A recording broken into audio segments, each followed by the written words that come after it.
We live in a world that moves fast.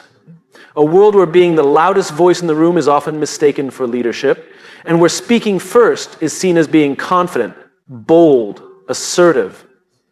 We're encouraged to share, post, comment, and broadcast our every thought. Somewhere along the way, we started believing that silence is a void that must be filled. That if we're not talking, we're not contributing. That if we're not sharing, we're not being seen. But here's the truth. Silence, real silence, is not emptiness. It's not absence. It's not weakness. It's power. It's restraint. And restraint is the form of wisdom. We often think of strength in visible terms. Muscle, volume, presence. But the strongest people I've ever met are rarely the loudest. They're the ones who have learned the discipline to pause, to think, to listen, to absorb. They're not absent from the conversation, they're deeply present. But they choose when to speak, and more importantly, when not to.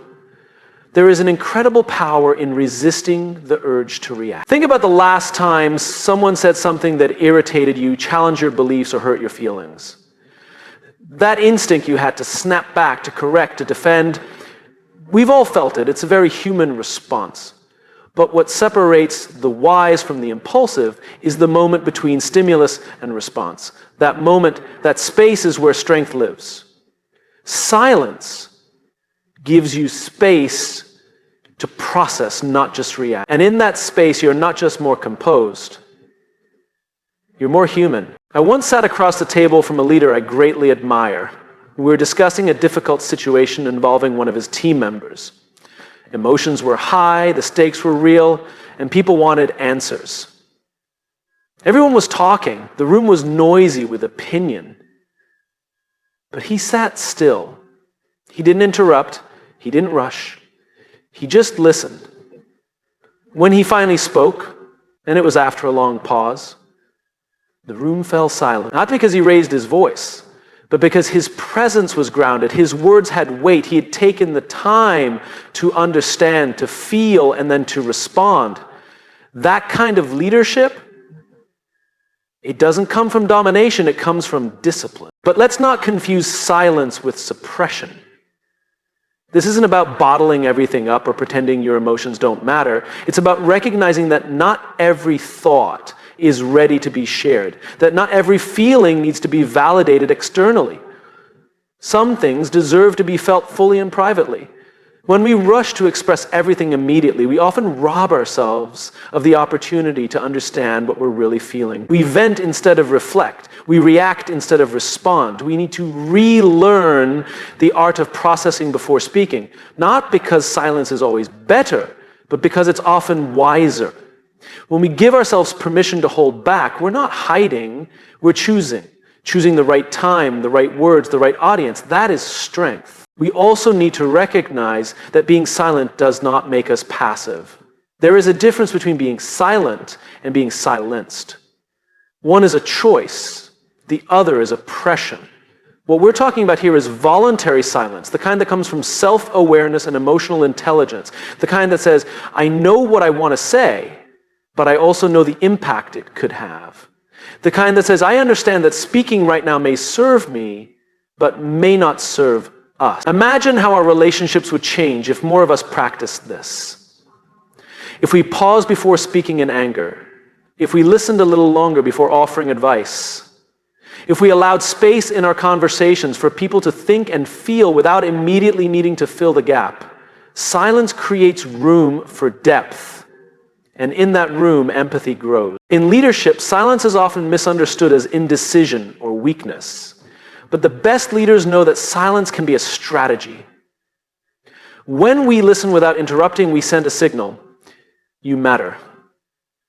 I'm not just waiting for my turn to talk. When we refrain from sharing every opinion, we give others the space to share theirs.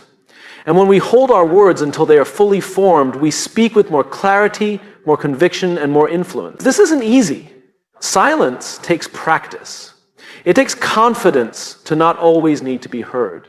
It takes humility to realize that you don't always have the answer and that sometimes someone else needs the space more than you do. It takes patience to allow a moment to pass without grabbing it. And it takes courage to say, not now. But when you do, when you learn to hold your tongue, not out of fear, but out of strength, something shifts. You begin to feel less reactive and more centered. You stop needing to prove yourself in every conversation. And people begin to notice. They start to lean in when you speak, not because you're always talking, but because when you do, it matters. We are constantly told to find our voice, and that's good advice. But just as important is knowing when to withhold that voice, not forever, not always, just long enough to be intentional. Long enough to make sure your words are not just a reaction, but a reflection of who you truly are. So yes, speak when it matters, but also honor the moments when silence serves better. Because in those moments, in those pauses, lies the kind of strength that doesn't need to shout to be heard. The kind of strength that leads not from the front, but from within. We've created a culture where sharing has become synonymous with connection. We're told to put ourselves out there, to be open, to be real. The message is everywhere. Vulnerability is strength, authenticity is power, and visibility is value. And there's truth in that. But there's another truth, one we don't talk about enough. Not everything needs to be shared. There is a difference between being authentic and being exposed, between being open and being unfiltered. Somewhere along the way, we blurred the line between what is personal and what is public. We began to believe that if we're not constantly expressing ourselves on social media, in meetings, in conversations, that we're somehow being dishonest. But the reality is, discretion is not deception. Some things are not meant for public consumption, not because they are shameful or wrong, but because they are sacred. And sacred things need space, not exposure. Think about how we treat our most precious possessions. We don't leave them out in the open for anyone to take or judge. We protect them, we safeguard them, we bring them out only when the moment calls for it. Why? Because value doesn't need to be proven through constant display. And the same is true for our thoughts, our stories, our emotions. Just because something is real doesn't mean it needs to be revealed. We often feel pressure to share everything we're going through, our struggles, our opinions, our daily highs and lows, as if putting it all out there is the only way to feel seen. But sometimes in our rush to be seen, we overlook the power of being still. Some of the most profound experiences we go through aren't ready to be spoken about. They're still forming and still teaching us something. Speaking too soon can interrupt that process. It's like digging up a seed before it's had time to take root. There's wisdom in waiting, in letting things grow quietly, unseen, until they are strong enough to face the light. I once sat with someone who had just come through an incredibly painful experience, the kind that changes you. And instead of telling the whole story, they simply said, "I'm not ready to talk about it." There was so much strength in that sentence. Not because they were hiding, but because they were honoring what they had gone through. That's a form of integrity, knowing your limits, protecting your story, giving yourself permission to process privately. It takes more courage to hold back than to spill it all. Because holding back requires presence. It requires you to be in tune with yourself, to know when speaking serves you and when it doesn't. This doesn't mean we shouldn't be open. It means we should be intentional. The best conversations aren't the ones where we say everything. They're the ones where we say the right thing at the right time in the right place. That takes discernment. And discernment begins with the question, why am I sharing this? Am I seeking connection or am I seeking validation? Am I trying to add value, or am I trying to relieve my own discomfort? Am I being brave, or am I being impulsive? We all have moments when we want to speak just to release the tension inside us, and there's nothing wrong with that. We're human. But when every thought becomes a post, when every emotion becomes a performance, we start to lose something essential. We lose depth. We lose privacy. And sometimes we lose the very connection we were seeking in the first place. Connection doesn't require constant updates. It requires trust. And trust isn't built by volume. It's built by consistency and care. When you share too much too quickly, you can overwhelm the relationship instead of deepening it. Relationships, whether personal or professional, thrive on balance. When someone reveals too much too soon, it can feel less like intimacy and more like a boundary violation. And on the flip side, when someone chooses to share gradually with thought and timing, it creates a sense of safety. You begin to understand this person respects themselves, and that makes it easier to respect them too. We've also confused transparency with truth. Being transparent means you're willing to be seen, but being truthful means you're willing to be honest when it matters.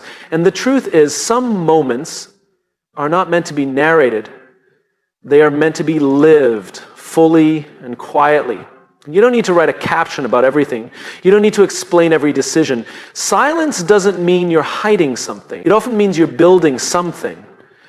Something private, something meaningful, something not yet ready for the world. We need to stop measuring our authenticity by how much we reveal. Your worth is not tied to how much of your personal life is on display. Some of the most real people are the ones who choose their words carefully, who protect their inner world with intention, who understand that not everything needs to be shared, not because it's unimportant, but because it's important enough to be kept close. There is dignity in discretion. There is leadership in restraint. And there is wisdom in knowing that what you keep to yourself often shapes who you become more than what you tell others. Growth isn't always visible. Healing doesn't always come with a hashtag. And strength doesn't always make a sound. So the next time you feel the pull to explain yourself, to share something vulnerable before it's ready, or to be louder just to be noticed, pause. Ask yourself if your silence might serve you better than your words. Ask yourself if your story still needs time to become whole, because not everything needs to be shared. And when you learn to honor that boundary, you don't shrink, you expand. You become more centered, more self-aware, more grounded. And in that groundedness, you become someone others can trust. Not because you've told them everything, but because what you do share is offered with care, with clarity, and with purpose. There's something sacred about a thought in its earliest form. It's fragile, raw, still becoming. It hasn't yet hardened into certainty or been shaped by outside influence. It's like a flame, small and flickering, capable of lighting a fire, but easily snuffed out by a careless gust of wind. And yet, in today's world, we often feel pressure to express our thoughts the moment they form, to turn them into content, arguments, confessions, as if they only matter once they've been spoken aloud. But the truth is, your thoughts deserve a safe space, a space where they can grow, stumble, evolve, and mature before being judged or broadcast. We've all been in situations where we've said something out loud before we truly understood what we meant. Sometimes it comes out awkward. Sometimes it comes out harsher than intended. Sometimes it doesn't come out at all the way we imagine. That's because not all thoughts are ready for the world. And when we rush them, we don't give them the chance to find their true shape. It's easy to forget that thinking is a process, a real process, not something that happens instantly or effortlessly. It takes time to connect dots, to test ideas against our values, to notice how we feel about what we think. But when we're constantly reacting, constantly sharing, we short-circuit that process. We trade depth for immediacy. And over time, we lose something important, the ability to sit with our own minds long enough to truly understand them. We live in a culture of instant opinions. Something happens, and we're expected to have a take, immediately, publicly, passionately. But quick opinions are rarely thoughtful ones. They're often just emotional surges. And if we're not careful, we become so addicted to expressing them that we forget to question them. That's where things get dangerous, not because expressing thoughts is bad, but because when everything is said without being understood, we stop learning. We stop growing. There's a kind of wisdom that only comes from thinking quietly, from letting your thoughts live inside you for a while, from watching how they move through you. Some thoughts are worth holding on to in silence. Not forever, but just long enough to see where they lead. Long enough to ask, is this really what I believe? Or is this just what I've been conditioned to believe? Long enough to notice, where is this thought coming from? Fear, ego, empathy, hope. When we speak too soon, we risk fixing a thought before it's ready. We stamp it with permanence. We post it, we declare it, we defend it. But what if we had waited just a little longer? What if we had given ourselves permission to explore it more fully?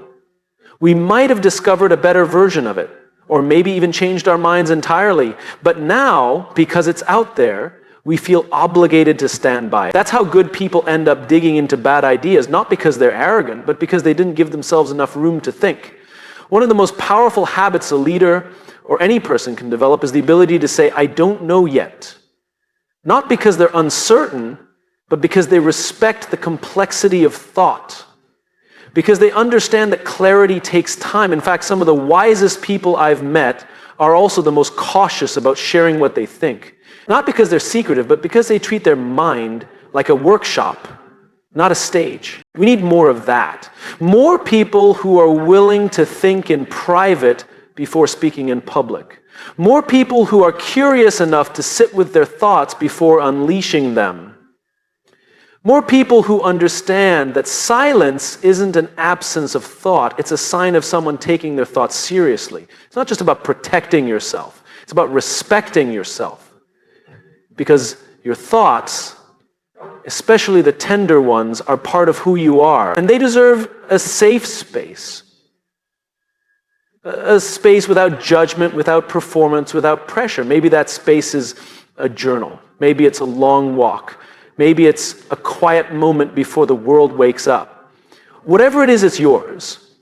And in that space, your thoughts get to breathe, they get to stumble, they get to become. And here's the beautiful part.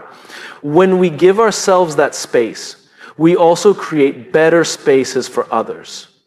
Because when you treat your own thoughts with care, you're more likely to treat others' thoughts the same way. You stop expecting people to always be polished. You start listening for what's behind the words. You give people the grace to figure things out as they speak.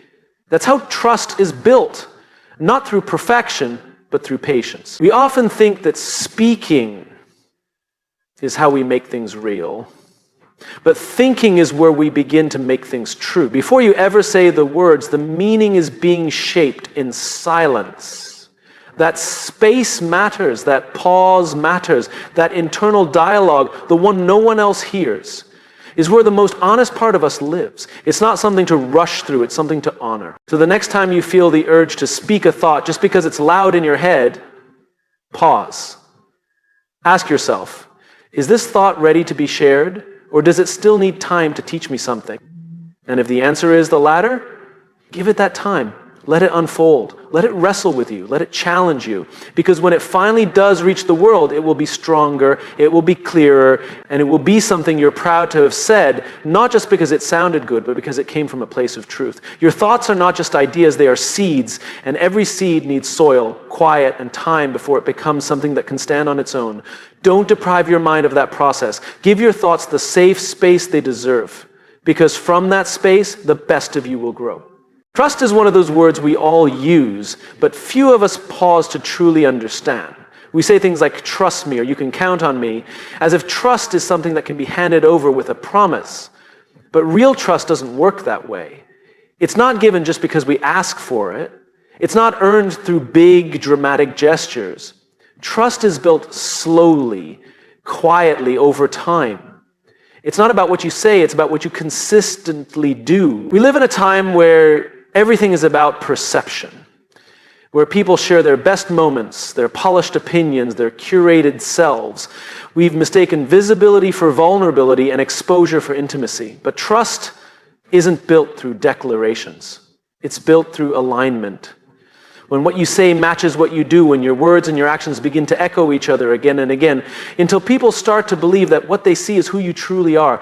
Sometimes, in our need to be accepted or understood, we overshare. We disclose too much, too quickly. We rush to tell our story in full, thinking that if people just knew everything about us, they'd feel closer to us.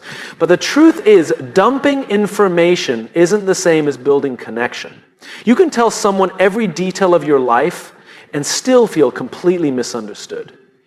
Because connection isn't created through volume, it's created through intention. And trust doesn't grow from how much you reveal, it grows from how much you live what you reveal.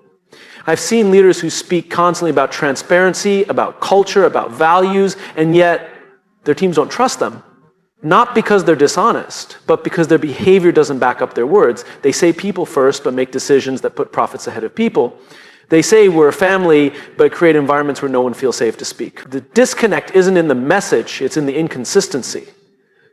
And trust cannot survive inconsistency. On the other hand, I've seen people of few words who inspire deep trust. Not because they're loud or charismatic, but because they're reliable. They do what they say they'll do. They show up, they listen, and they don't need to announce their trustworthiness. You just feel it. Because trust is a feeling. It's emotional. It's not something you declare. It's something you create in others, one moment at a time. We have to understand that trust is not built in grand moments. It's built in small, almost invisible ones. The text you send to check in on someone. The time you show up early just because you respect the other person's time. The way you keep a confidence even when there's no one watching. These are the building blocks. And over time, they form the foundation of a relationship where people feel safe. Not because they've been told they're safe, but because they've experienced safety. People often think that to be trusted, they need to be impressive. But trust isn't about impressing people. It's about reassuring them. It's about being consistent, not extraordinary.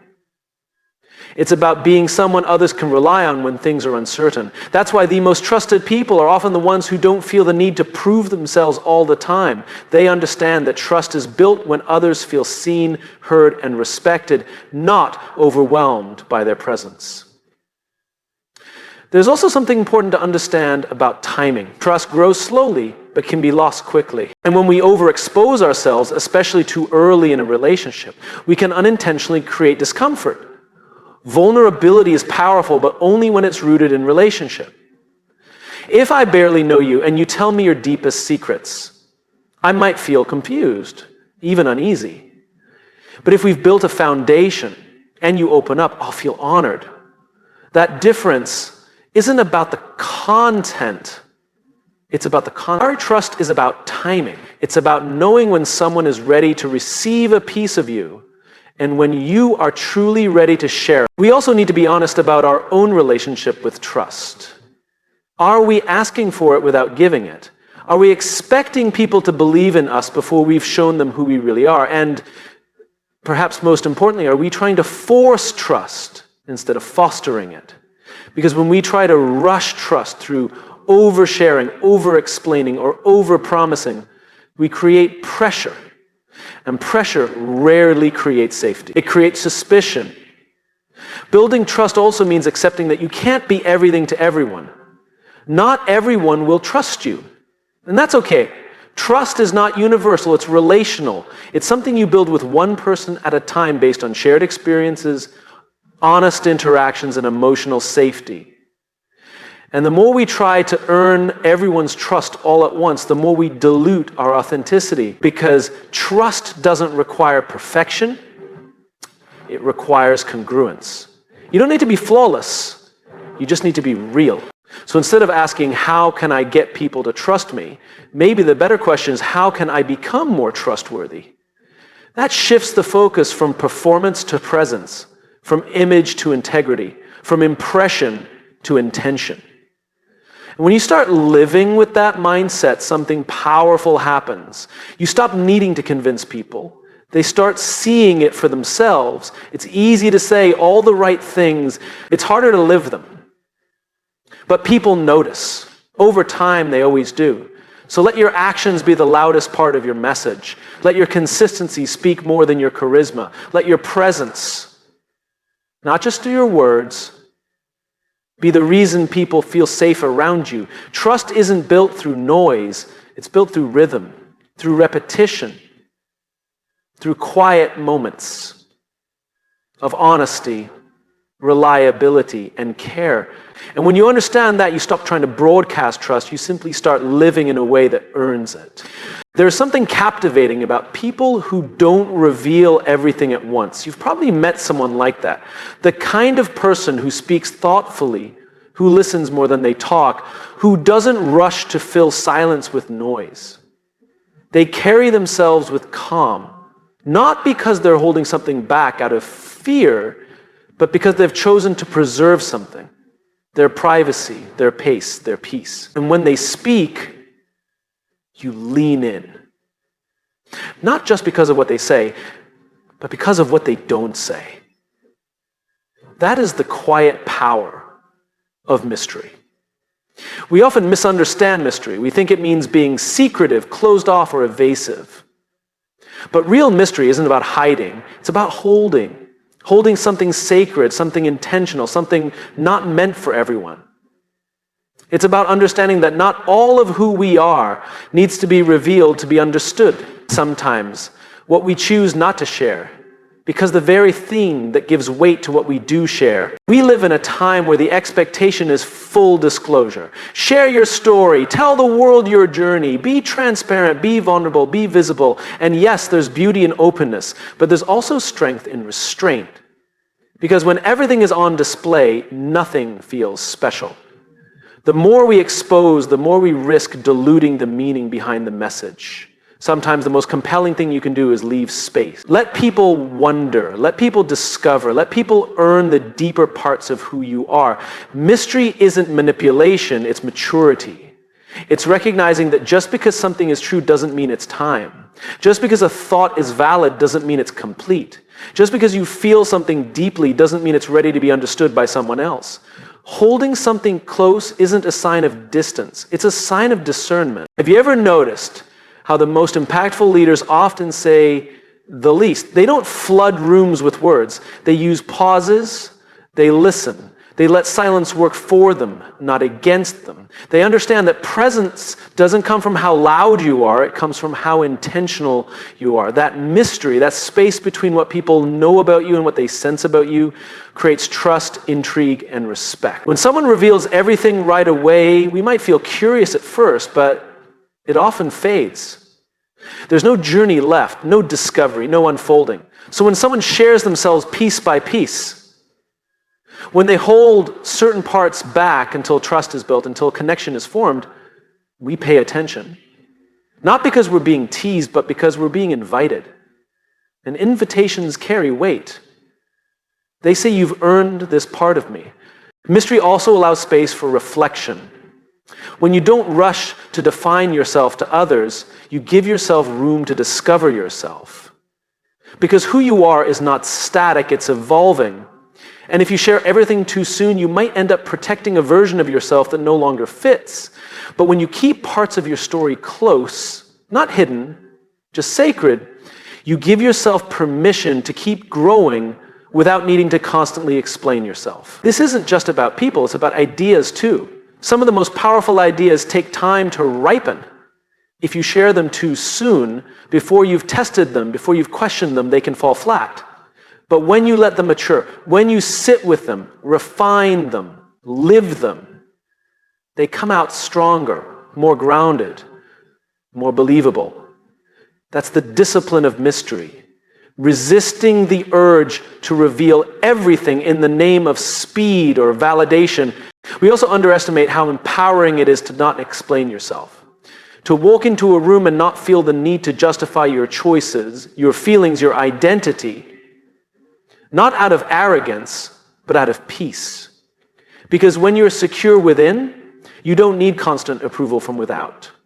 You know who you are even if not everyone else does. That confidence is magnetic. It draws people in, not because you've told them everything, but because what little you've shared carries depth. It matters. Mystery isn't about silence.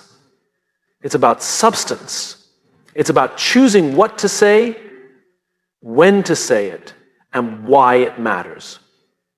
The more intentional we become about what we reveal, the more value we give to the things we do reveal. That's what makes mystery so powerful. It creates meaning, and meaning is what people remember. This applies in relationships, in leadership, and in life. You don't have to share every detail to be understood. You don't have to tell your whole story to be respected. You don't have to bare your soul to be authentic. You just have to show up consistently, with depth, with care, with the understanding that who you are isn't defined by what others see, it's defined by how well you live what they. And here's the paradox. When you embrace mystery, you actually connect more deeply. Because mystery invites curiosity. Curiosity builds engagement. Engagement builds trust. And trust opens the door for true intimacy, not forced, not performed, but earned, slowly, meaningfully, honestly. So instead of asking yourself, what do I need to share for people to like me? Ask yourself, what is mine to keep? That simple shift changes everything. It gives you back your power. Because the parts of you that remain unspoken, those are the roots. That's where your integrity lives. That's where your strength grows. And when you're rooted, you don't need to shout to be heard. There's beauty in being known, yes, but there's also beauty in being discovered. One moment at a time, one conversation at a time, one act of trust at a time. Let people earn the deeper parts of who you are. Let them walk the journey of knowing you. Let your presence, your thoughtful, grounded, authentic presence, be the loudest thing in the room. Mystery is not the absence of clarity. It's the presence of intention. And when you lead with that, you don't just influence people, you inspire them to slow down, to listen more deeply, to be more thoughtful in their own lives. And that is power.